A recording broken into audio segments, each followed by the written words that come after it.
Hello, my name is Ryan Ellis, and welcome to See Detroit Like I Do, your hopefully hebdomadal weekly slideshow narration that covers my trips taking pictures in the city of Detroit. This would mark my 103rd visit to Detroit taking pictures since January of 2016, so I've been at it for a long time and decently consistently. Before I begin, I should say, I kind of felt under the weather. I was a little sick in my stomach the whole day. And it reminded me of a story of when I was younger. The last time I've ever gotten the flu, believe it or not, I know we're in the year 2018, was in 2006 spring break. I was in 11th grade, and I was in a band. And everyone else in the band that I was in was going to this one college. And though high schooler I visited there so often, I actually got in the yearbook every year. And we were going to be playing this show over spring break, a big show. We hyped it up. And it was going to be the last show. We're going to change the guard. One of the members is going to leave, and a new guy was going to come in his place. And I got sick. And I felt horrible. Not just, physically, but this is like a big deal and maybe one of the biggest shows I'd played at the time. And I had this flu. I was like 103. I think I had walking pneumonia, and my family was like, if you have pneumonia, Ryan, you're not playing the show. And I'm like, I'm playing the show. So I played the show, and, so I know what it's like to be sick and do something you love and have to fight to do that, yet even so. So I was sick all through the day. I had saltines in my pocket. I was popping them the whole day, trying to get that salt and baking soda to just calm my stomach down. And I speaking of challenges, I always bring a challenging lens with me, at least lately. And so this particular week, I brought a 1965 35 millimeter lens, Nikkor, and Nikkor-S. It's written on the front. This lens, I bought it in 2017 for about $30. And the previous owner must have kept it in her junk drawer for 50 years. It's a 53-year-old lens, because it scratched the high heaven. Actually, at risk of throwing this off the rails before we even get to the photo section, I just wanted to show, look how scratched up that is. I'm not even sure if that's visible or not, but it's not in the best of shape. So. All right. Well, now that we've gotten off to an odd start, all right, back in business. Yeah. So I'm actually feeling a lot better today, but no snack of the week this week. Just water. Just trying to hydrate and clean out my system. So I started with this 35 millimeter lens. That was a long setup. We're already so many minutes in, but the problem with it, you see. The light just explodes across the picture. That's because when, bright sunlight is guided directly into this lens, it bounces all over the place and kind of has like this hazy, fuzzy sort of light, white, bright look. And so the challenge for me in these first 300 pictures of the slideshow are, I'm trying to figure out, how do I make the best of this situation? I purposely forced myself to use a difficult lens because, let's face it, we are all going to face difficulties, using our gear, and so it's good to kind of have like that strength training or resistance training to know what to do should the worst happen. I mean, I'm not getting paid to do this, so it's my time to risk. I love this picture of the ice. Now, later in the day, it had melted and it was actually water coming down. I would have loved to take the contrasting shot, but I was kind of sick to my stomach. I actually had to buy a couple Verners. I'll talk about that later. But I love the shot because there was broken glass all over the ground. I'm on my hands and knees, trying to get the best framing and also trying not to cut myself up right at the beginning of my day. So yeah, I'm taking the 35 millimeter down. The ice kind of formed in this construction site. It was like a natural ice rink. I thought it was kind of cool. But the lens, it's challenging. These pictures are not that particularly good, and you have to learn to adapt. You know, not everyone can afford good gear, and so I actually wanted you to see. So we're gonna switch over in a couple minutes from the 35 millimeter with, you know, the junky lens to I had a 105 millimeter lens, and the dynamic range is so much greater, or the allowed dynamic range. This lens actually can take a great shot. This is actually the best shot I got with this lens, and I'll actually show you another lesson, you know, besides just the fact that, you know, I got this guy out of the light, so that's why he looks so nice. The vibrancy, you know, of this 1965 lens. I made a mistake. You see here in the background, I put his head right in front of a sign.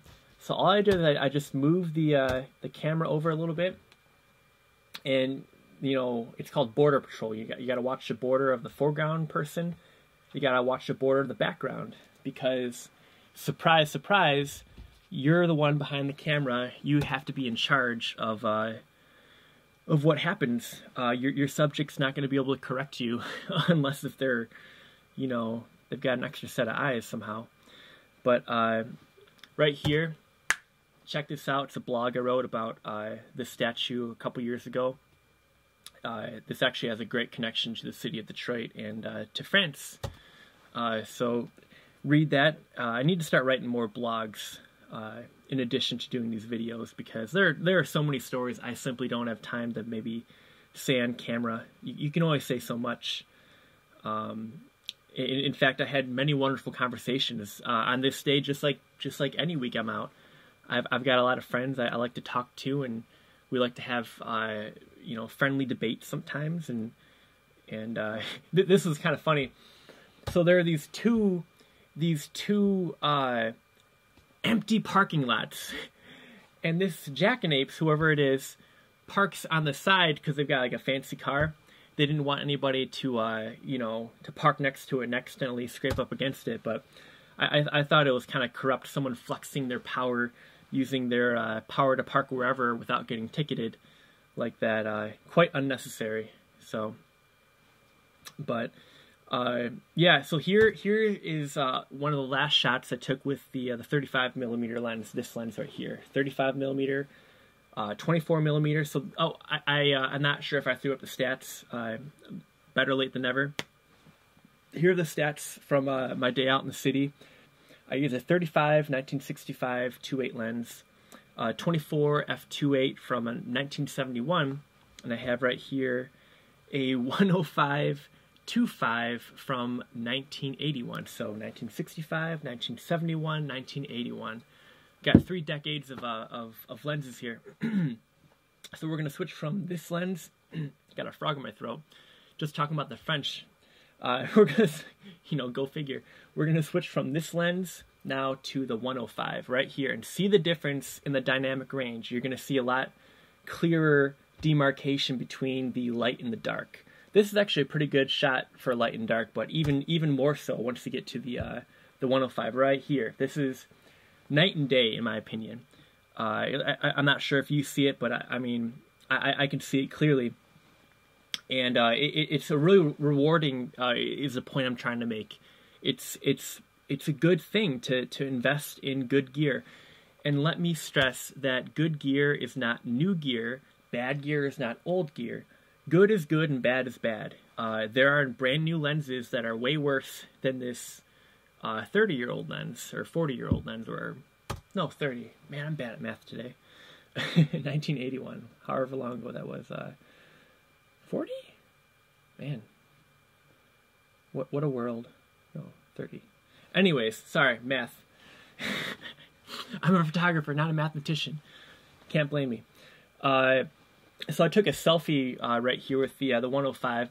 I thought it was kind of funny because the 105 being, you know, the human eye sees at 50 millimeters. So 105, you're squishing that in half, you know, laterally, I guess, maybe vertically too, technically, right? And so in order to see myself, you know, to get a selfie, I've got to shoot something kind of far away that reflects, you know, that reflects my image back at me. And so I'm shooting through a window, down a hall, at a mirror, and that's my reflection. But if you see the window, the initial window I shoot through, my outline is in there, so it's actually a double selfie. So obviously that's me right there, but then you've got this little ghost outline thing. Forgive the poor the poor laptop. Patreon.com/SeeDetroitLikeIdo if you want to support me getting a new laptop. But the 105mm is just such a pleasure, and I have to say, going on the same day from a really bad lens to a really good lens, I mean the difference. I mean, even just looking through, not even taking the picture, you can just tell the optics are so much better. When a lens is taken care of. And so I went down Woodward Avenue, and this is a picture wide, and look how much better it looks tall right here when I flip it. Something I don't do enough right there. The weight of the composition sometimes can be more aesthetically pleasing if you go from the wide landscape orientation over to the portrait orientation. Not every time, but it's certainly a habit I'm hoping to fall more into exercising, if possible. I talked to the guy putting up the letters and the sign, and he had a lot of cool things to say about just how much attention it actually takes to I think he said you justify the letters, and he was very, very passionate about just that one aspect of his job. Very, very fascinating gent. But I'm going down Woodward Avenue. Basically, I took the same path I took last week. If you want to watch last week's video right here, or actually link in the description. We'll do it that way. I'm not too up on embedding links in videos, since I may change platforms down the line. So, I'm getting more from downtown into midtown, and here's another little tidbit to share, and that's 103 weeks shooting in Detroit. Most of them have been spent either in Eastern Market or in downtown, two little sections of Detroit that a lot of locals like to frequent. But I hardly take the time to go into midtown. I mean, it's a long walk, and there's a whole lot of nothing, from downtown to midtown. Not a lot of interesting things to photograph. And I've always used that as an excuse to just not even try. But now I'm taking the challenge on and trying to kind of strike the mountain and hope water pours forth. Try to make the best of a foreseeably or presumably impossible situation. This I'm shooting through. This is a construction site I was kind of fascinated with last week, and I think I might, even more consistently than the skyline photography, I might be doing this to show the growth of the city of Detroit. This is actually the construction site where the next tallest building that's going to be made in the city is currently underway. They're working on it. Currently, the tallest building is the Renaissance Center, and this is going to be, I think, 1 Hudson Place. It'll be 8 feet taller. I mentioned that before, but this is actually the ground zero of construction right here. I'm shooting through the fence, and these are views that literally in a few months, as they start building up, you're not going to get that view across the way ever again. Because a building as expensive as that building's there to stay. So, I stopped at J.L. Stone again. It's a clothier, haberdasher. They basically have everything you could ever want for Easter Sunday. Quick story. So many stories in this city. February of 2016, I'm walking home after a long day, probably 10 hours shooting in Detroit.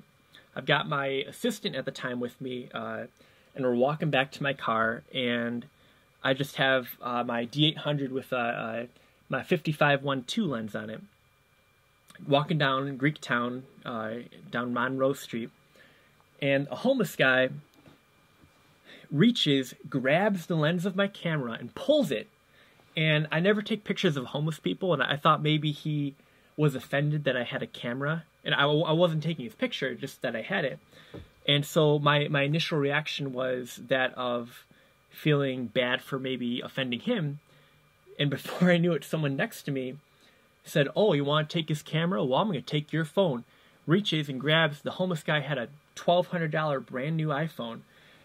And it was only at that point I realized someone was trying to mug me. That's how out of the loop I was. I mean, I'm on a public, crowded street, and there's a cop 50 feet away. The last thing I have in my mind is that someone is ever going to even try to rob me. And I was so stunned, you know, that this all just happened in like 5 seconds. You know, it started and then it was over. And I think the guy kept the phone. He kept walking. The homeless guy was so shamed. He was like, "All right, fine." Probably he had probably stolen that phone. That's probably why. I was so stunned by it, I didn't even stop to tell the cop that was directing traffic, "Hey, this guy just tried to mug me, and I have 2 witnesses." I was just aghast. And well, I'm walking back, and that's maybe one of the only times I've ever been afraid in 103 weeks. Well, today I'm trying to walk back to my car once more, and a guy starts following me, saying, "Hey, get back here! Come over here!" And I didn't look at him. I just walked away and was quiet. I'm not gonna start anything. And the guy is threatening to kill himself. He's like, "I'm gonna kill myself unless you buy something." I'm like, "Oh my word!" So, and he's following me. So I keep crossing the street. So he's on this side, I'm on this side, and so we just keep weaving back and forth. Finally, this lady says, "Hey, could you take my picture?" I said, "I'd be glad to." And I had my out, because the guy was like, "What?" And he was kind of disoriented. He had to be on some sort of drug. So I took this lady's picture with her little daughter, and then her mom also had one of the granddaughters with her. And so I took her picture too, and I said, "Oh, how sweet, a mother and daughter." And I knew it was the grandmother, but she, as I was turning to walk away, she reached and shook my hand. She said, "Thank you." I made her day, and that was, you know, they say, you know, if you only do one good thing, you know, that was one of my good things that day. You know, I always try to be friendly. Yeah, they're just, you know, a lot of photographers that really just kind of make a bad name for the rest of us. So here I've switched over to a 24mm, which would be this lens. So the human eye sees at 50mm, so 24 is, you know, is double the field of view. So before, the 105 that we just saw a bunch of pictures from was half of what the human eye sees. So the 24 is double. So this is 35, and that's kind of splitting the difference between double and right on. So what would that be? Like maybe 75% of the field of view, 200% of the field of view. Wait, am I getting that right? No, 125%. No, 150%. 200%. 50%. Right? I think. You know, someone's gonna, you know, someone who actually knows, you know, without any hesitation is gonna correct me on this one day. But I like using different focal lengths, and like I said, the challenging lenses. It's good to kind of get your mind in these different sort of fields of view as far as thinking goes. You know, you think differently with different focal lengths of lenses. So unfortunately, my my laptop is a little too rickety to do this justice, but I bought some Verners, the classic here in Michigan for anybody who has nausea, and it helped. And that's one of my favorite shots of the day. All right, I literally have seconds left, so thank you very much for watching. Please consider supporting me on Patreon, patreon.com/cdetroit like I do. Instagram is relish3214. Twitter, @PrayForOrion. Please pray for me. I'll pray for you. Thank you. Have a nice day. Au revoir.